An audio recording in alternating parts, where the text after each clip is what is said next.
waxaan idiin soo gudbinaynaa caddaymaha muujinaya in qur-aanku xagga ilaahay ka yimi. caadi ahaan haddii qur-aanku xagga alle ka yimid waxaa ku sugan mucjizooyin. haddaad akhrido qur-aankana waxaad ka dheehan kartaa xogo sugan aysan suurtagal ahayn in la ogaado 1400 oo sano ka hor. nebi maxamed wuxuu ku noolaa saxalaha dhulka arabiya. berigaas teknolojiyad ma jirin, dadkuna waxay beeran jireen dhulka, waxayna ku safri jireen awrta. qof berigaas hindisay ma jirin qalabka wax lagu baaro. haddana saasay tahay qur-aanka waxa ku jira aayad sheegaysa in badaha dhexdeeda laga helo biyo macaan iyo biyo milix leh, dhexdoodana uu ku jiro xijaab kala ilaalinaya.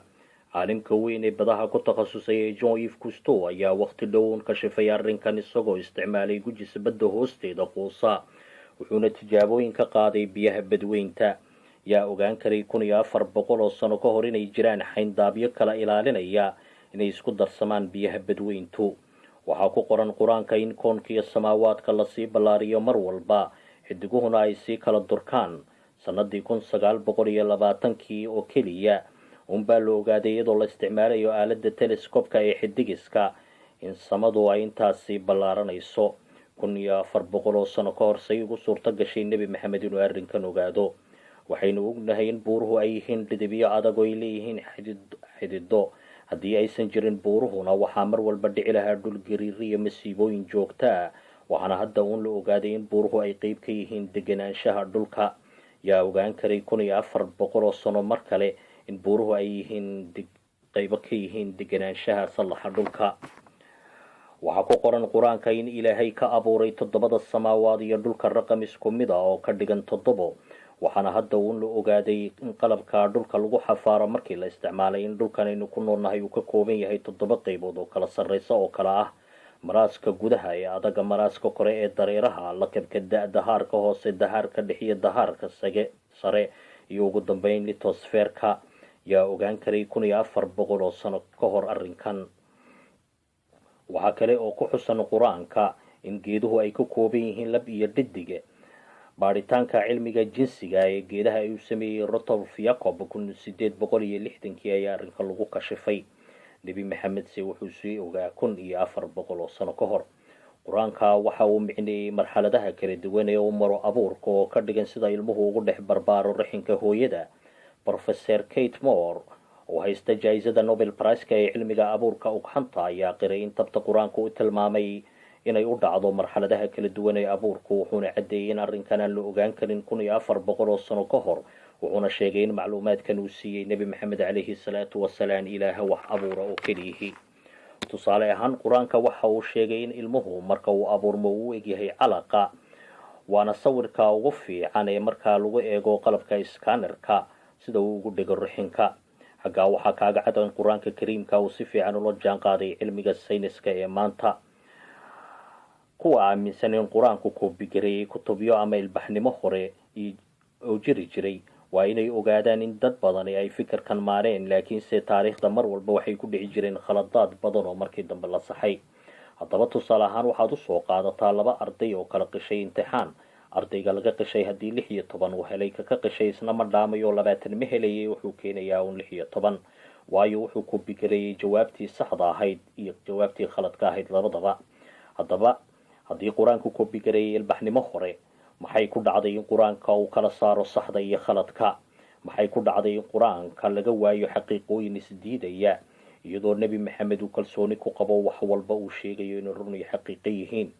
waxaana qur-aanka ku jiray in ka badan 500 oo suuradood oo cilaaqo leh sayniska oo aysan khaladaad ku jirin oo aan isburinayn. teknolojiyadda cusub ma beeninayso qur-aanka ee taas beddelkeeda way sii xoojinaysaa xaqiiqooyinka ku jira qur-aanka. tusaale ahaan waxaa ku jira qur-aanka in qur-aanyadu ay hadasho, waxaana si rasmi oo loo ogaaday sanadii 2009 iyadoo la adeegsanayo qalabka casriga ee wax lagu dhageystay in qur-aanyadu ay hadasho. waadaama dhowdhowda qur-aanyada aysan dhegta caadigihii maqli karin. waxaynu ognahay in wadamada qaarkood la mamnuucay in ilmaha layska soo xaaqo haddii uurku uu dhaafo 4 bilood, waxaana saynisku sheegay in ilmuhu markaasuu bilaabo inuu noolaado. waxaana ku qoran qur-aanka in ilmaha ilaahay koreeye uu nafta ku afuufo 120 maalmood marka uu ilmuhu jiro. xaggaas waxaa kaaga cad inaysan cilmiga sayniska iyo qur-aanku inaba isdiideyn.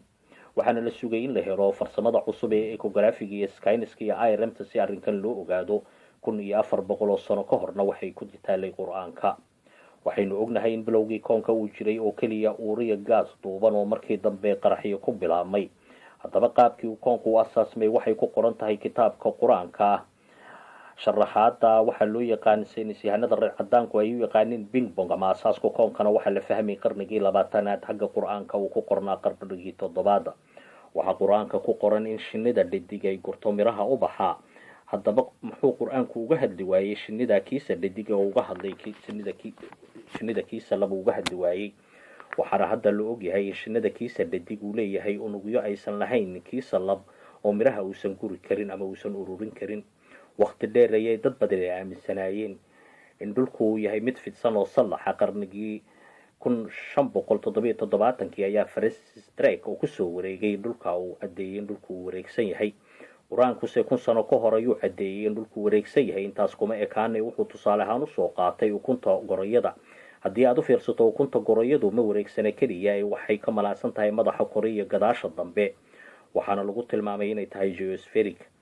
waxaana sawirada satellite-ka marka la eego la arkay in dhulku tabtaas uu samaysan yahay. ayaa ogaan karay 1400 sano ka hor in dhulku uu saas u samaysan yahay. waxaana la ogaaday markii satellite-yada uu la sameeyay qalabka casriga. suurtagal ma tahay in la ogaado macluumaadkan iyadoo aysan jirin teknolojiyada casriga qarniyo ka hor?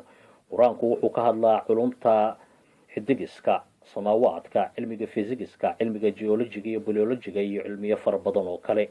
waxaa kale oo ku jira qur-aanka mucjizooyin xisaabeed iyo mid sugaaneed. tusaale ahaan ereyga dhulku wuxuu ku jiraa qur-aanka 13 jeer, ereyga baduna 32 jeer.